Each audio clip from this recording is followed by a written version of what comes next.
Texto, exatamente. Então, tem o pessoal que quer realmente, que deseja trabalhar ganhando mais, mesmo sem a segurança da carteira assinada. Só que a maioria ainda é o pessoal que quer continuar, mesmo ganhando menos, para ter a segurança da CLT, dos ganhos e tudo mais. O que é que acontece? Na verdade, isso aí é um reflexo da economia, de como está se comportando a economia, do que ela oferece para a população em termos de oportunidades, né? Se as oportunidades surgem, mesmo sendo formais, mas a qualidade do trabalho não é das melhores, vamos dizer assim, né? Com um salário médio baixo, né? Se você não tem uma certa estabilidade, as pessoas preferem arriscar, vamos dizer assim, a ganhar um pouco mais, o que algumas vezes pode ser bom, mas pode ser uma ilusão também, né? Porque nesse cálculo aí você tem que colocar todo o pacote de benefícios e, eventualmente, alguma coisa a mais que a empresa pode oferecer, como um seguro-saúde, um seguro odontológico, alguma coisa nesse sentido. E quando você põe na ponta do lápis, às vezes não compensa. A pessoa vai pelo número, né? Aquele número absoluto ali você segue. Uma outra questão é esse fenômeno das microempresas individuais, né? Que, na realidade, tem muita coisa aí que não é empresa, né? Tem um percentual muito grande que são pessoas que perderam a sua colocação, foram demitidos e, para gerar uma renda, tem que se virar, né? Porque a gente não pode parar, tem que alimentar a família, tem que pagar os boletos, como se diz, e aí as pessoas montam essas empresas que são as ocupações por conta própria, muitas vezes, né? Então, você tem aquela ocupação ali que não necessariamente é uma empresa, mas é um posto de trabalho que você precisa sobreviver. Então, tem essa nuance aí que é muito forte. Se a gente olhar os números hoje, grande parte das empresas que abrem são microempresas individuais. Supera aí 66% em alguns momentos, porque isso depende da conjuntura. É variável. Varia, chega até 70%. Né? Então, grande parte dessas empresas são pessoas que estão se virando. E ainda assim, dentro do mercado de trabalho formal, tem um outro número que é preocupante, que é a taxa de informalidade das pessoas ocupadas. Então, veja que é o tipo de trabalho que você está ali, mas é escamoteando alguma coisa. Então, durante o tempo, às vezes ele considerou o bico só como bico e não viu que era trabalho. E aí, de repente, ficou só com o bico e não procurou a formalização, com a ideia de que vai ser tributado, de que vai ter que pagar mais e, consequentemente, ganhar menos. Tem que ter um detalhe que tem que ser dito com muita clareza. Quem vai trabalhar por conta própria vai ser responsável pela a realidade social do seu trabalho e pelas pressões de mercado, né? Isso. Porque do mesmo jeito que no mês que ele saiu e começou o negócio era o mês de boas vendas, tem também um período de baixa do próprio mercado. E como se ajustar? É aí onde o Sebrae vai dar uma orientação para que esse empresário ou microempresário compreenda mais ainda a realidade do mercado que ele atua, né?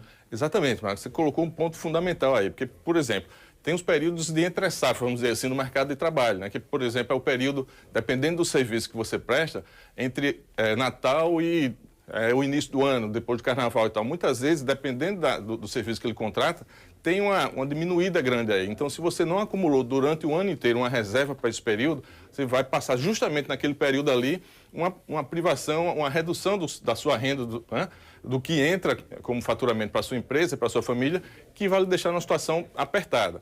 E essa questão que eu tinha falado da taxa de informalidade em Alagoas ainda ser muito alta, de 46%, né?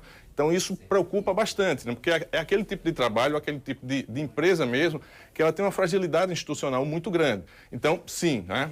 A gente tem que orientar essas pessoas a fazerem esse planejamento, tá? Para os 12 meses e até colocar 14 meses aí com a economia durante cada mês, para que você tenha essa poupança, vamos dizer assim, de uma emergência, de um médico, ou mesmo que você queira fazer uma viagem com a família. Tem que ser do mesmo faturamento. Então, tem que botar na ponta do lápis se a empresa vai faturar isso tudo, ou então, assim, você conseguir várias outras atividades para ir complementando. Então, uma coisa não necessariamente substitui a outra. E isso, mais uma vez, tem a ver com a dinâmica da economia, né? Porque tem uma relação aí, não quer dizer que é causa e efeito, mas tem uma relação da taxa de desemprego com o aumento do surgimento de número de microempresas individuais e até de algumas microempresas também. Então, a gente tem que estar ligado nesse movimento do mercado para não acontecer o que você colocou muito bem lá.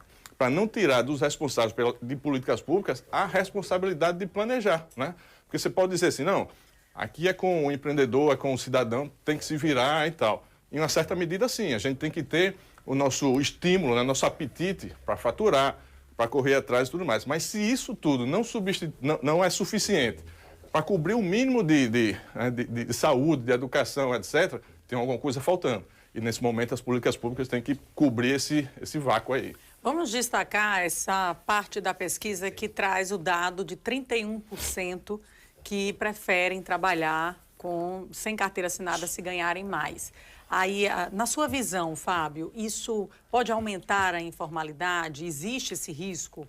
Existe esse risco, Thaís. Agora, é aquela coisa, né? Se dentro dessa possibilidade você tem um terço aí, né, no mercado de trabalho que prefere arriscar, a gente pode ver também como um sinal positivo, né? Mas aí você tem que ter uma estrutura da economia que também dê suporte para essa pessoa crescer mais. Que estrutura seria essa? É um acesso ao crédito mais facilitado, menos burocratizado, mais barato e de longo prazo, com menos exigência de garantia, de burocracia.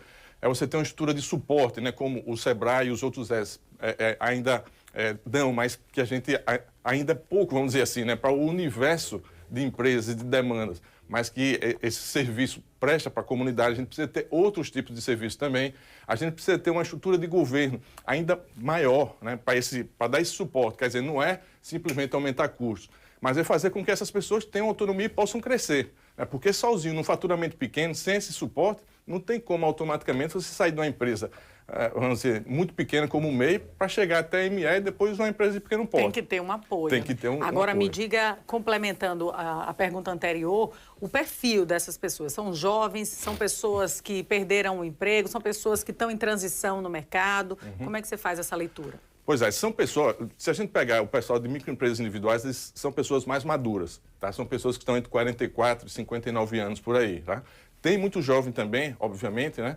Mas são pessoas assim, como os jovens hoje, eles têm uma velocidade maior, uma dinâmica maior. A taxa, por exemplo, para a gente ter uma ideia, a taxa de permanência do jovem no emprego formal hoje é de 2,8 anos apenas, é muito pouco, né? Então eles estão ali buscando o que é melhor para eles. Quando entende o mercado, ele vai encarar. Ele vai encarar, exatamente. Então, assim, muitas vezes ele não está satisfeito com aquele emprego, então ele vai para um outro sem ter o apego que uma população mais madura hoje tinha, né? O pessoal que entrava na empresa até o final da vida, etc., não existe mais.